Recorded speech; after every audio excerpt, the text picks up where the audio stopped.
Hold up, hold up, hold up! Imagine this for a second. What if I told you that everything happening right now with Iran, the politics, the power moves, the nuclear headlines, all the drama in the Middle East, was written down over 2,500 years ago?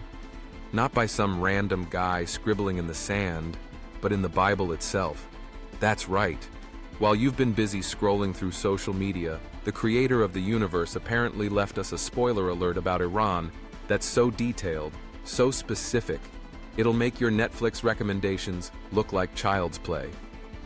Get ready, because I'm about to drop 10 biblical revelations about Iran that are so accurate and so mind-bending, you'll never look at history or prophecy the same way again. Buckle up, truth seekers. We're diving headfirst into the biblical destiny of Iran. Let's kick things off with a major revelation. Iran isn't just some footnote in the Bible. It's one of the main characters. Back in the day, the Bible doesn't call it Iran, it calls it Persia. And Persia isn't just mentioned, it's highlighted front and center. The Hebrew word is Peres, and you'll find it in Daniel, Ezra, Nehemiah, and Esther.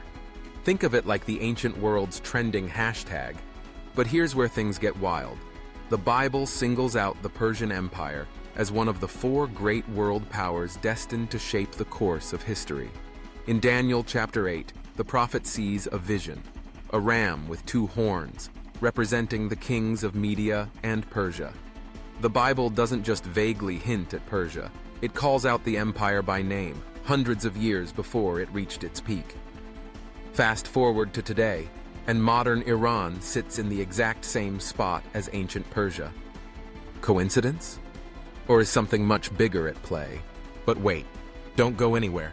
If you think that's cool, you're about to have your mind blown by one of the most specific prophecies ever written. Let's talk about the Cyrus prophecy. Isaiah 45:1 straight up says, "Thus says the Lord to his anointed, to Cyrus, whose right hand I have grasped, to subdue nations before him." Now, this isn't just a lucky guess. Isaiah wrote this prophecy around 700 BC, and Cyrus the Great, the founder of the Persian Empire, wasn't even born until nearly 150 years later. That's like predicting the name of a president in the year 2175 and getting it exactly right. But it gets better. The prophecy says Cyrus will subdue nations, spot on, as he conquered Babylon, Lydia, and created the largest empire of his era. It says he'll open doors before him, which is exactly how he took Babylon, marching in without a fight. And he'll rebuild Jerusalem. Cyrus issued the decree that allowed the Jewish people to return home and rebuild their temple. This isn't vague fortune-telling. It's laser-precise history written before it happened. Now, if you thought naming a king 150 years early was impressive, let's talk about military strategy. Daniel chapter 8 reads like an ancient military briefing. Daniel sees a ram with 2 horns, Media and Persia, charging west, north, and south. And that's exactly how the Persian Empire expanded. West into Turkey and Greece, north into Central Asia, and south into Egypt and Arabia. But Daniel's vision doesn't stop there. He sees a goat with a prominent horn, the Greek Empire under Alexander the Great, rushing from the west and smashing the ram. Alexander conquered Persia in a lightning campaign, then died at the height of his power. The Bible predicted the rise and fall of the Persian Empire with the accuracy of a historian writing in reverse. But you might be thinking, okay, that's ancient history. What about today? Hang on, because the Bible's prophecies about Iran don't stop in the past. They jump right into the headlines of our own time. Ezekiel chapter 38 is where things get serious. Ezekiel names the nations that will one day ally against Israel, and Persia, modern-day Iran, is on the list. For the last 40 years, Iran has been Israel's most determined adversary, funding and arming groups like Hezbollah and Hamas. Ezekiel describes an invasion from the far north, and if you check a map, Iran is directly north of Israel, with troops and bases in Syria, right on Israel's doorstep. It's as if Ezekiel was reading tomorrow's news, but there's more. Jeremiah chapter 49 zeroes in on Elam, the ancient region in southwest Iran. right where the Bushehr nuclear plant sits today. Jeremiah writes that disaster will scatter the people of Elam to every nation, driven by the four winds.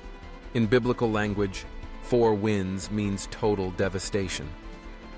What's the world's greatest fear about Iran today? Nuclear fallout, a disaster that wouldn't respect borders and would scatter people everywhere.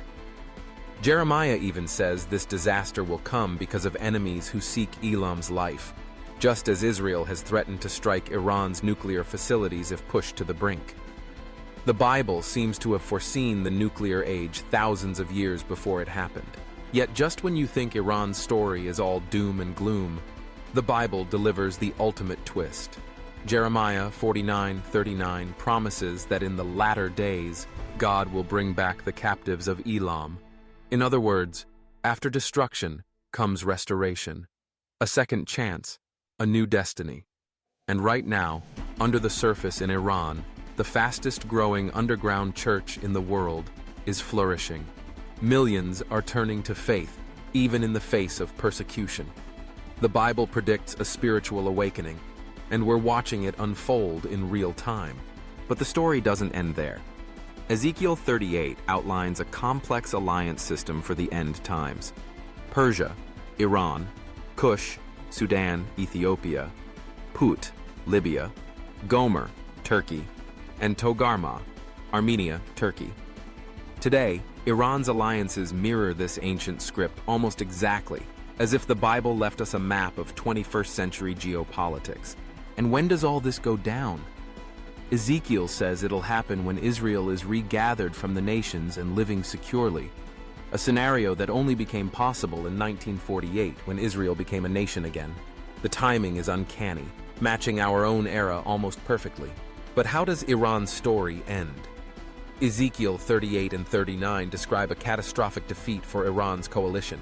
Infighting, chaos, fire from the sky, and a battlefield so massive it takes 7 months to clean up. Yet even this isn't the end. The defeat paves the way for Iran's ultimate redemption and spiritual awakening. And here's the final twist.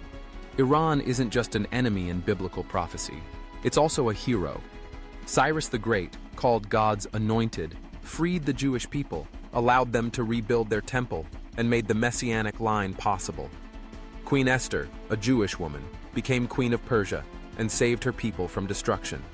Iran's story in the Bible is one of judgment and salvation, destruction and redemption, a reminder that God can use any nation, even those opposed to his people, to fulfill his greater plan. So what does all this mean? If the Bible got Iran's past and present right, what does that say about its predictions for the future? Maybe history isn't random. Maybe there's a bigger story being written. If this blew your mind, don't just keep it to yourself. Share it, talk about it, and keep seeking truth. Because the story of Iran isn't just history, it's prophecy playing out in real time.